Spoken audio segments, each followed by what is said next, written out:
disappear. Far off the ground would come undone. And this time I won't understand everything from their hand. Absolute and free and still will run. We're soaring high like eagles when the sun comes up. We're soaring high.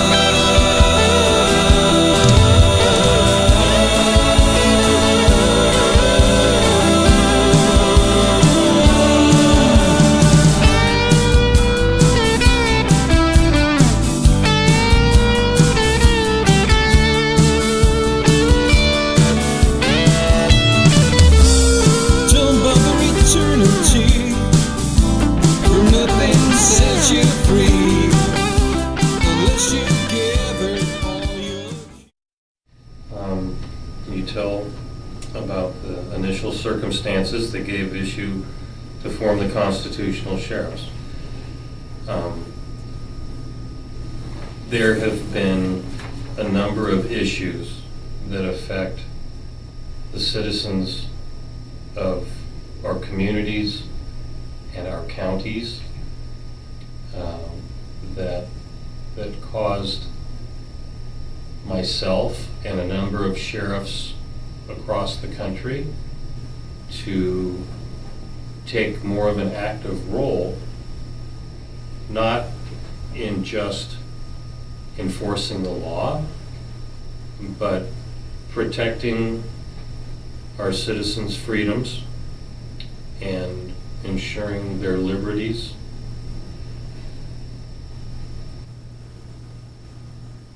Our founding fathers of the United States crafted, our Constitution and our amendments and our Bill of Rights to guarantee very specific liberties and freedoms. And our governments occasionally enact laws or change the rules in a manner that takes away from people's freedoms and liberties. And in Plumas County and other counties similar to ours here, some of these changes have had a negative impact on our economy, on our business, on our industry.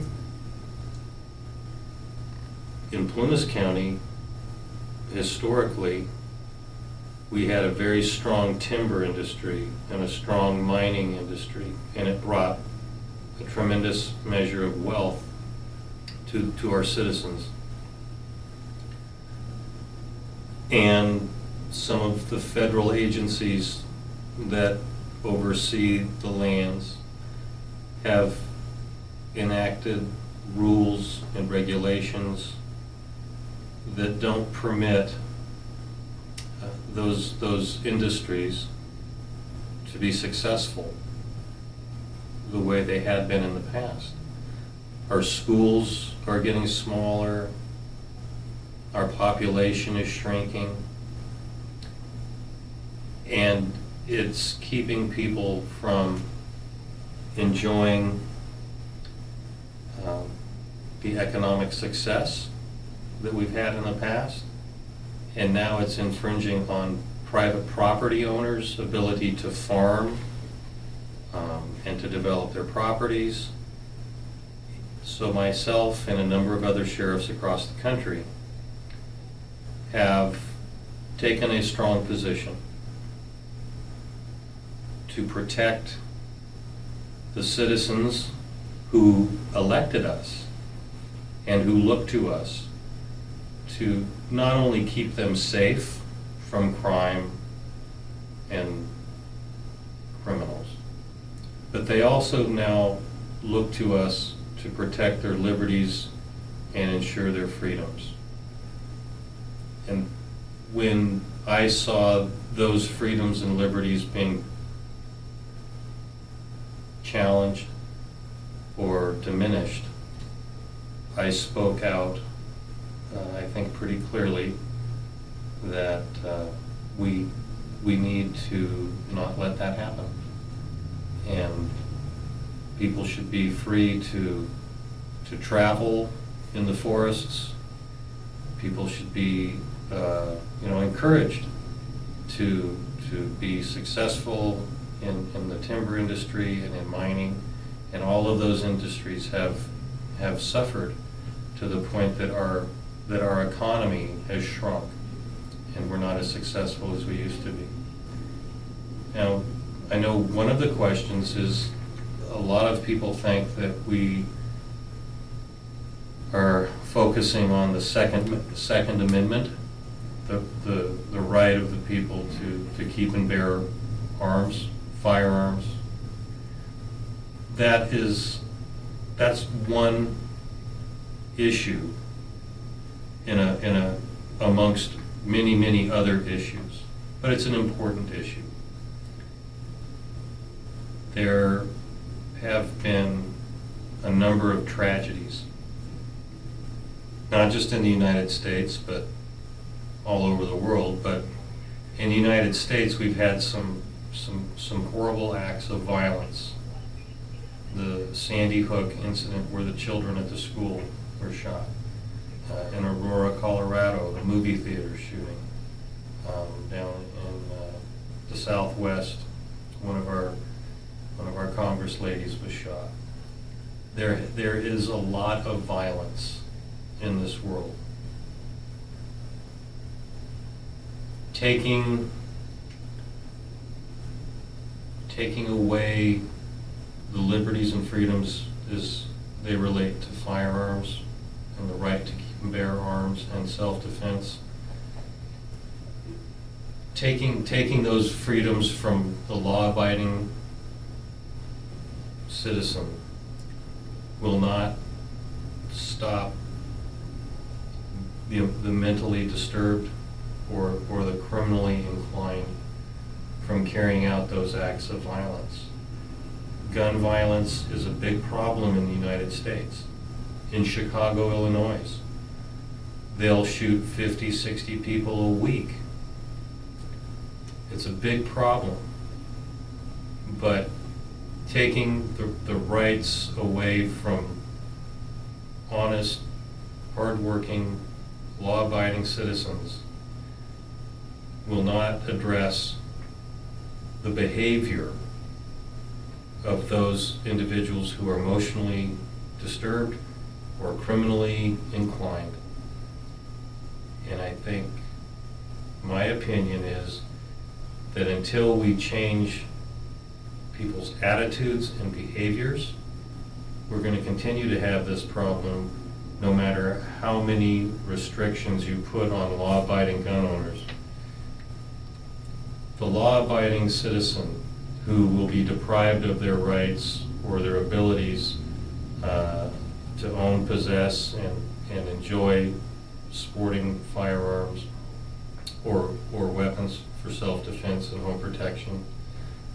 When you take those liberties away from those people, you're not addressing the underlying problem that brings the violence to the victims.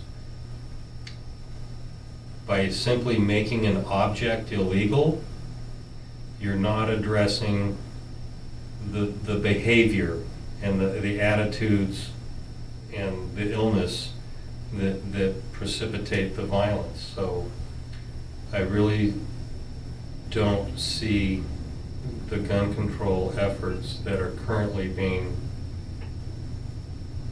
explored as a path to successfully stopping the violence in this country or anywhere else. You have to look at behaviors and the mental illness and some of the root causes of these behaviors. It's not the object, it's the person and the illness or the dysfunction that they suffer from that causes this. And making something illegal doesn't stop it from happening. It's been illegal to murder people for a long time, and people still do it. It's against the law to break into people's homes, but people still do it. It's against the law to drive drunk, but people still do it. So making something illegal does not cure the problem. And when you enact legislation and laws and regulations that affect an individual's Second Amendment right, you're really not doing justice to the problem. You're not going to change where this problem originates, and that's in behaviors, attitudes, and illness. And you don't have to look too far back in history where the rights of citizens to own and possess firearms, when that's taken away, it leaves the door open to other abuses that we've seen the results of that in Europe, and that has been one of the first steps that governments take. And I'm not suggesting for a moment that our government is trying to take people's firearms away as part of some larger plan to do something else. I'm not suggesting that, and I don't believe that.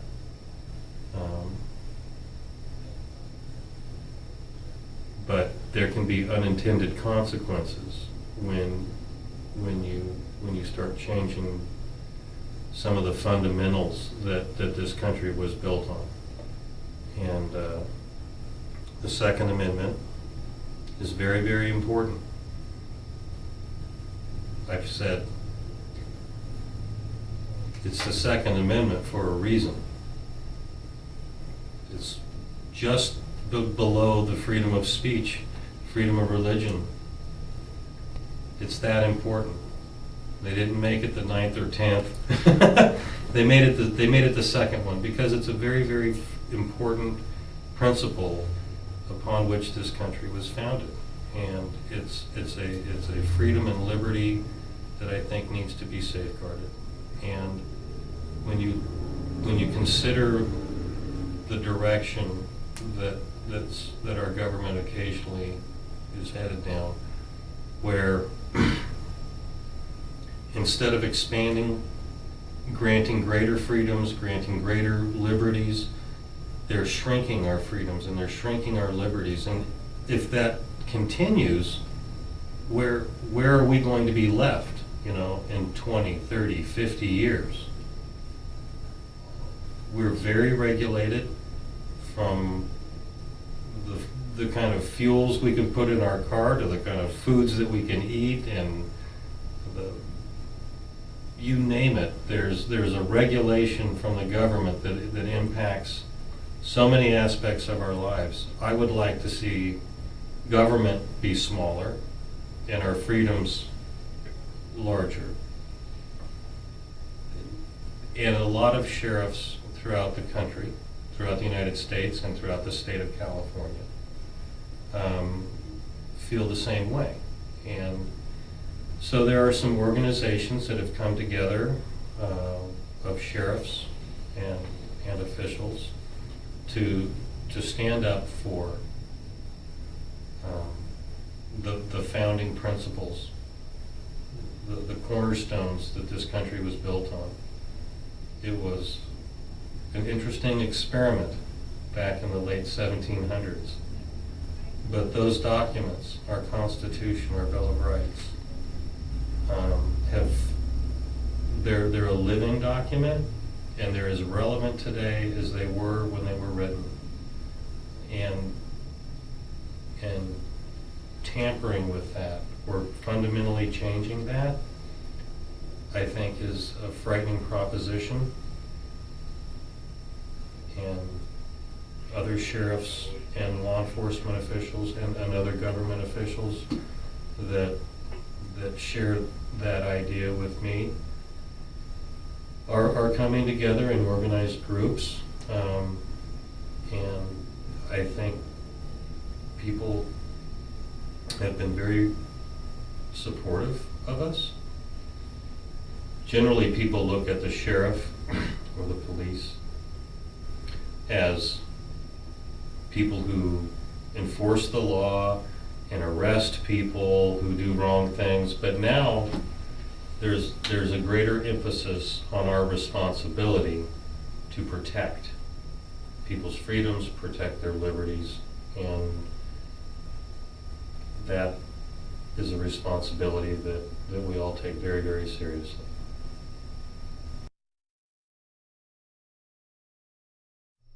Where and when started the idea of getting together?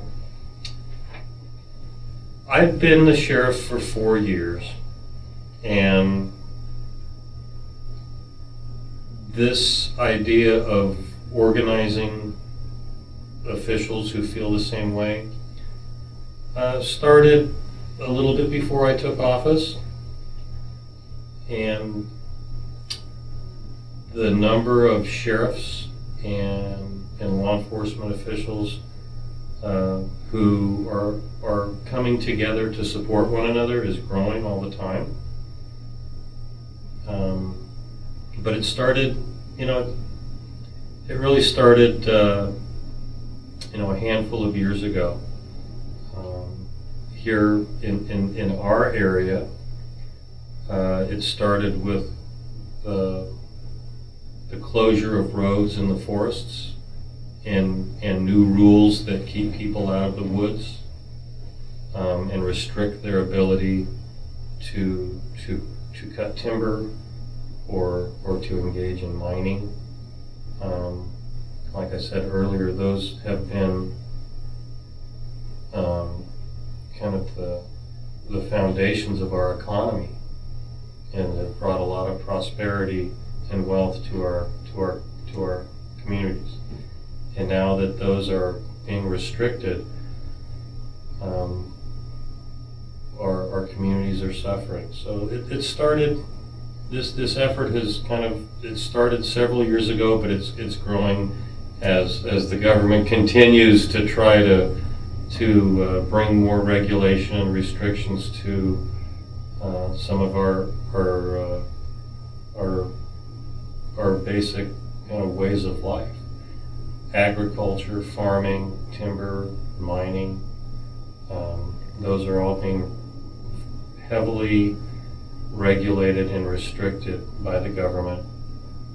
And my fear is that if this continues at the pace that it's happening, within 20 or 30 years, we won't be able to do anything here, and you're going to see these small towns go away, and our quality of life will suffer, and it will cause people to leave these communities and be forced to live in larger metropolitan areas. And as you've seen, as you've traveled, it's very pretty here. It's very beautiful. It's a very nice life that we have here. It's relatively safe, and we want to continue to live the way that we live here and enjoy the resources that we've enjoyed in the past to build our success.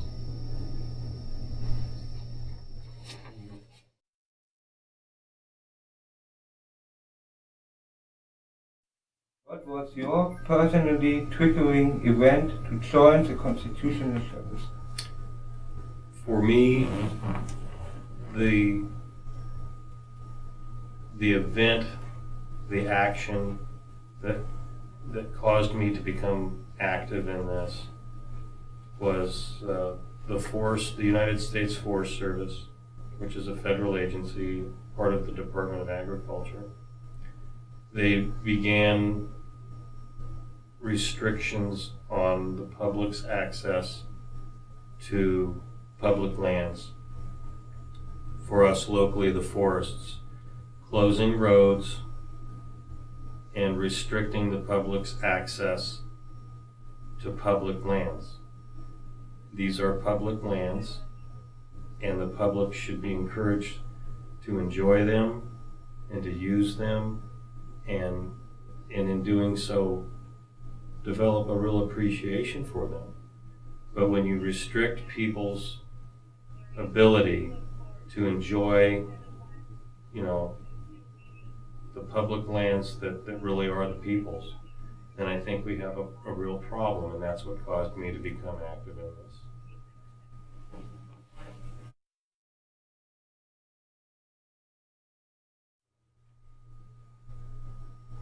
Do the constitutional sheriffs view the Constitution as the high watermark of legislation? We do. I do.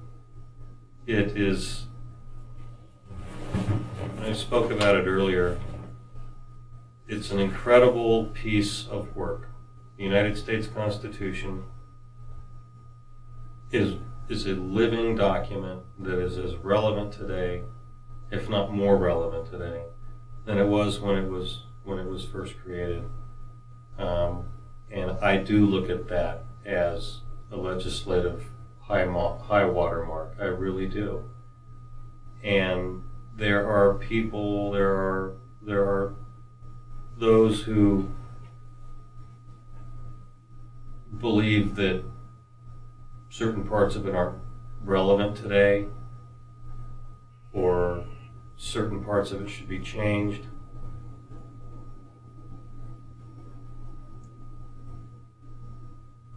I think we can discuss and debate, but when you change the foundation, the foundational underpinning, the piece of work that really distinguished this country from much of the world, that isn't something that can be done lightly. And it should not be done to simply appease or address one group of people's issues today. This is a document that's, a couple of 100 years old, and it served us exceptionally well. And it enumerates very specifically the very rights, freedoms, and liberties that have allowed us to be so successful in such a short period of time. And so I do look at the Constitution as a legislative high watermark. I really do. They haven't come up with anything better since, and I don't think they're going to come up with anything better in the future. So it's a very special, a very important piece of work that has served this country very, very well for many generations, and we should not go about changing that to simply appease a perceived problem today. If we adhere to the principles, to the founding fathers, subscribed theories, and we stick to those freedoms and liberties, I think we can remain, a good, strong, prosperous country. And changing that is just not something we shouldn't do that without some real careful consideration.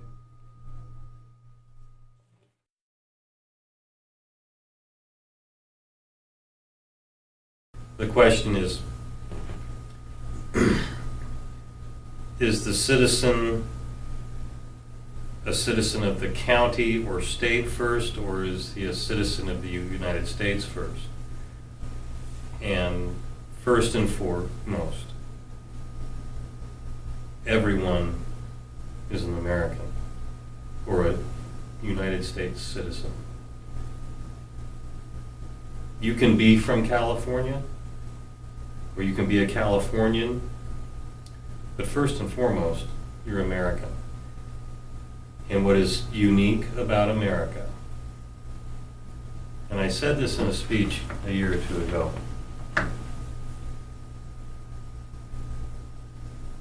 If I go to Japan, I'll never be Japanese.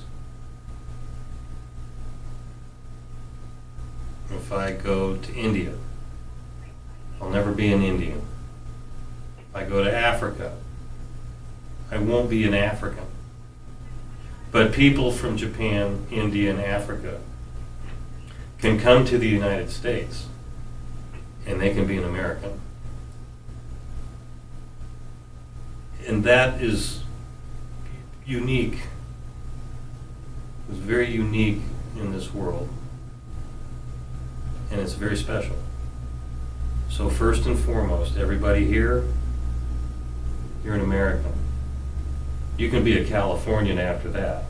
Because you may be a Californian this year, and you could be a New Yorker the next year. You might be a Texan the year after that, but you're always going to be an American. And that is the most important.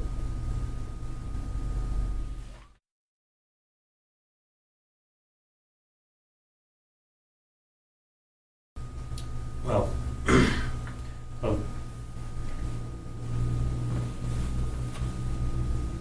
like I said earlier, anybody can come here and be a U.S. citizen and be an American.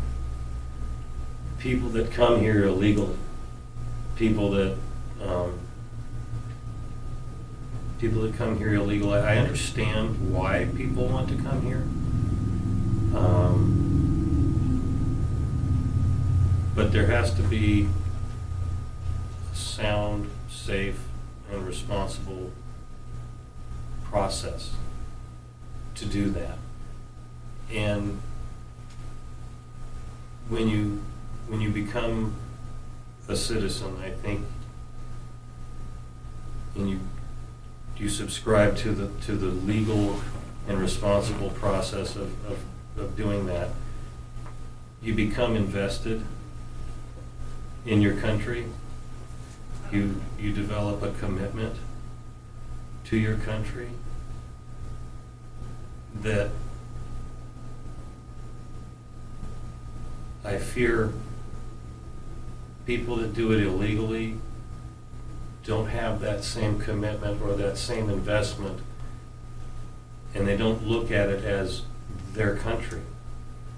If you come here and you want to become a U.S. citizen, you can do that. And when you go through that process to establish that identity, you're committed to your country, you're invested in your country, and you're dedicated to your country. And people who come here illegally, I don't think have that same commitment, investment, or dedication to the country. It's like I said, any people from Japan can come here and be an American. People from any nation, any country, anywhere in the world, they can come to the United States and they can become an American. But you can't, I could never go to all of those different places and become, Japanese, Indian, African. That doesn't work that way. So it's a very unique set of circumstances, and when you go through the process and you make that dedication and commitment, I think it gives you pride and dedication to your citizenship.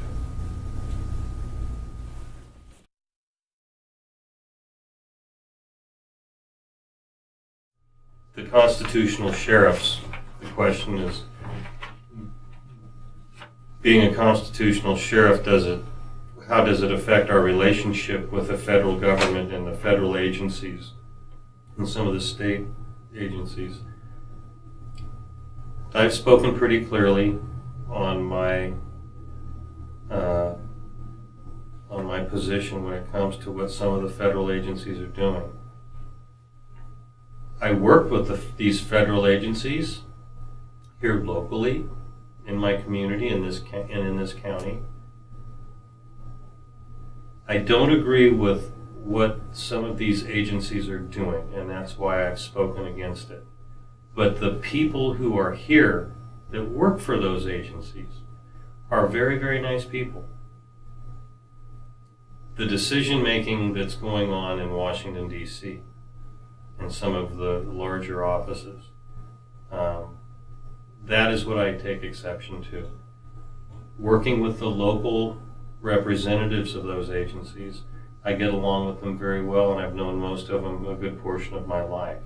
I harbor no ill will towards them, and they're wonderful members of our communities. I simply don't agree with what their agencies are regulating and doing on a national level that comes down to affecting our community. I like the people that are here. I don't agree with what they're doing back in Washington.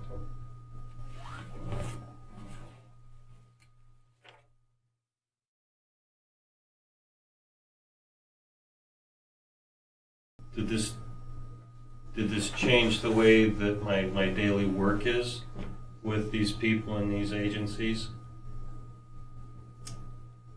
In some ways, it's caused us to work more closely, because we've gotten to a point where everyone recognizes that we have a problem, and locally, a lot of the representatives from, say, the Forest Service have been very nice to work with, and they recognize that there are problems.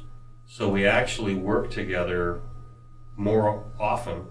We meet more regularly. We don't always agree, but it's actually caused us to work more often and meet more often than we had in the past.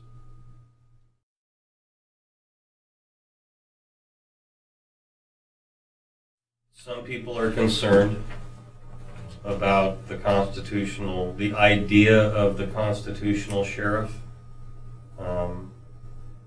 There are people who are openly critical of the idea of of sheriffs who are looked upon as constitutional sheriffs. The idea of being a constitutional sheriff is really simply subscribing to what is in our Constitution, subscribing to the oath of office that we take. This is new. A lot of sheriffs haven't done this in the past, so I think whenever something new develops, there may be some concern. There are those people who have a different political outlook that criticize or insult or marginalize our relevance or our significance. But every elected official should be a constitutional either sheriff or tax collector or district attorney or judge. You know, it's our Constitution, it's our republic, and it's our form of government that allows us to enjoy, and be blessed with the positions that we hold. And we need to really be aware of that. And we need to subscribe very sincerely to the foundational principles, the underpinnings that allowed this country to be so successful, and what gives us our freedoms and our liberties. And the fact that people oppose and are outspoken is a liberty and a freedom that they enjoy based on the very document that we're trying to defend, which is kind of interesting. Are some of our harshest critics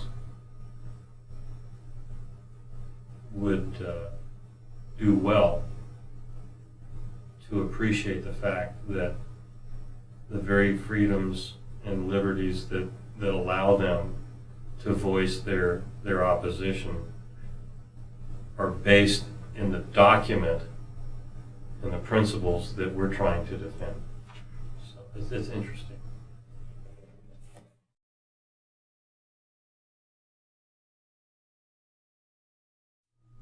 I think the question kind of relates to our sense of community and our cohesiveness and a sense of family. And as it relates to Plumas County, California, I think the smaller the community, the closer the people are, and the more important family becomes. We are a series of small communities in this county. We're about 20,000 people in a very good-sized county. We're almost 3,000 square miles. But we only have 20,000 people, and we have small communities, and family is very important. And as times become more challenging, we are blessed with our communities coming together closer, more cohesive, working together, and family is a very, very important part of that. I know my family, I live just down the street from my parents, who still live in the house I grew up in. I live at the end of the street. And family is very, very important, and community is very, very important. And that closeness is unique to small communities. And that's one of our good fortunes here.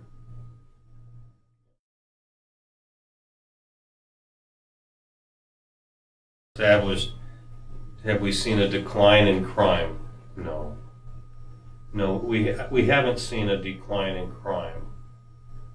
But what I've seen is an increase in the public's support of myself and my office and my staff and my officers as we subscribe to sound, fundamental, principled public service. The community is responding by supporting us more. There are still people that do things they shouldn't do in our communities. And I'm hoping that as the communities strengthen and as people become aware of the problems and we work together more closely and we're more supportive of our communities and our community is more supportive of us, I'm hoping that we'll see crime go down. But right now, it's about the same.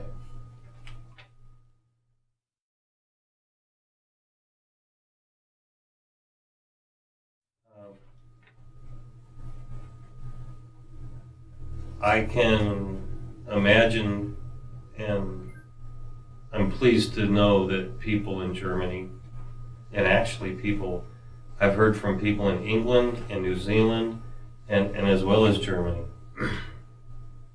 that people share the same concerns that I do, and that the sheriffs in California throughout the country have. The world's a smaller place today. We communicate politically, the lines are becoming more blurred, and I think the basic issues of liberties and freedoms and prosperity and success, those issues that are so close to my heart, I know are close to your heart in Germany as well. So we share the same concerns because these are some of the real basics of our lives in terms of freedoms, liberties, the ability to be successful and pursue the happiness in your life and be safe and secure in where you live. Those are concerns and interests that we share no matter what country you live in. And as we see our countries kind of doing some similar things in terms of regulations and restrictions,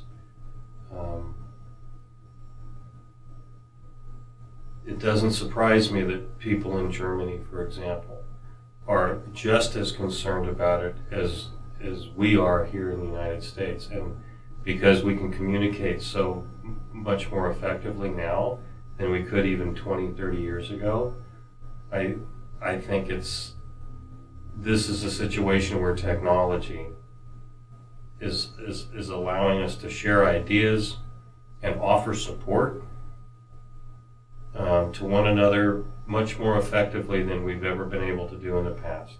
So I'm glad to know that there are people, that a lot of people in Germany are looking at some of these issues with the same degree of concern that we are, because we're looking at a lot of the same issues, a lot of the same problems.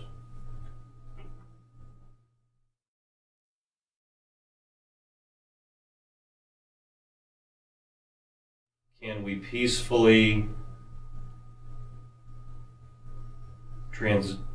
make the changes that need to be made from community to community, and from maybe the local level to the state level, or the local level to the federal level? Can we make these changes peacefully? I think you can make these changes peacefully and effectively when there is respect between everybody involved, and there's balance, and there's a measure, a recognition of equality. Though we may be a small community, our ideas, our ideals, our principles should not be looked upon with any less significance because we're small than in larger communities. And whether it's this country or another country, we can come to the answers and the solutions that we need when there's equal respect and a balance of authority. When one side is looked upon as weaker or less valuable, the other side, we've seen through the ages, that opens the door to a lot of abuses. And to keep things on balance, everybody has to be respected, and there should be no fear, and there should be no violence. But things need to be fair and equal, and there needs to be a measure of respect, regardless of if you're a federal agency dealing with a local small town, they need to have the respect that we deserve. There needs to be respect and balance there, so that there aren't abuses. You don't have one ganging up on, you don't have the big guy beating up on the little guy. Little guy needs to be just as strong as the big guy, and that way we can have I think some peaceful resolution to these issues that have become so important to us. And those are our freedoms, our liberties, and subscribing to the ideals that have allowed all of us here in the United States the opportunities that we've enjoyed to be successful and happy, and that everybody throughout the world should be able to have. And I'm thrilled to have you guys here. It's wonderful to see you. Hello to everybody in Germany. Auf Wiedersehen. I'll see you when I come to visit.